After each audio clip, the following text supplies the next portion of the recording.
Michael Thompson woke up to the sound of sirens in the distance, his heart pounding in his chest. The city lights outside his apartment window blurred with the rain, and he wondered how he had ended up feeling so lost in a world that used to seem full of promise. Every morning felt heavier than the last, and his reflection in the cracked mirror seemed like someone he barely recognized. His job had vanished months ago after the company downsized, and Michael found himself sinking into debt, watching bills stack up like unanswerable questions.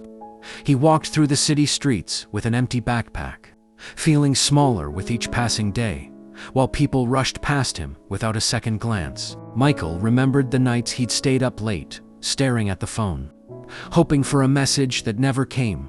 No callbacks, no opportunities, no answers. His friends had stopped calling, conveniently too busy, while every rejection letter felt like another piece of his self-worth slipping away. One night, the loneliness became so heavy that Michael sat on his rooftop, staring into the black sky and whispering, "Maybe this is it."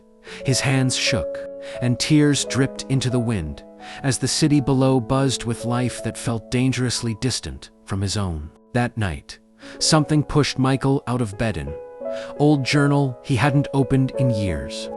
It contained memories of the boy who used to dream before disappointment dimmed his eyes.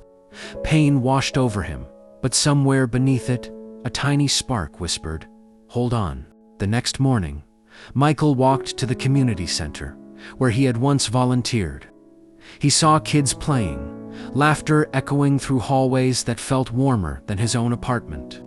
A counselor recognized him and asked, "Still fighting?" Michael didn't say a word, he simply nodded. Michael started tutoring math to neighborhood kids. It wasn't much, but every smile he earned reminded him that he still mattered. Journal entries turned into hopeful routines, waking up, planning, trying again. Months passed, and Michael's persistence caught someone's attention. A local nonprofit, offering educational support, needed a part-time coordinator. "You've got passion," the manager said. "We need people like you." That one chance began to reshape his future. Life didn't suddenly get easy. There were still bills, still nights of worry, but Michael now had a purpose, something stronger than fear.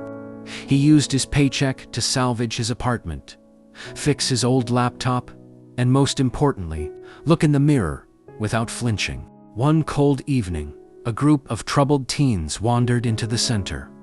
They swore they were lost like Michael once was. He didn't lecture, he listened. For the first time, he realized his pain was now a bridge for others. Soon, stories of Michael's work spread. Local news covered his efforts to keep kids away from gangs and drugs. Invitations to speak at schools came in. At his first speech, he looked at the faces of students and whispered, "If you're breathing, your story isn't finished." Michael's mother, once frail and worried, watched him with pride.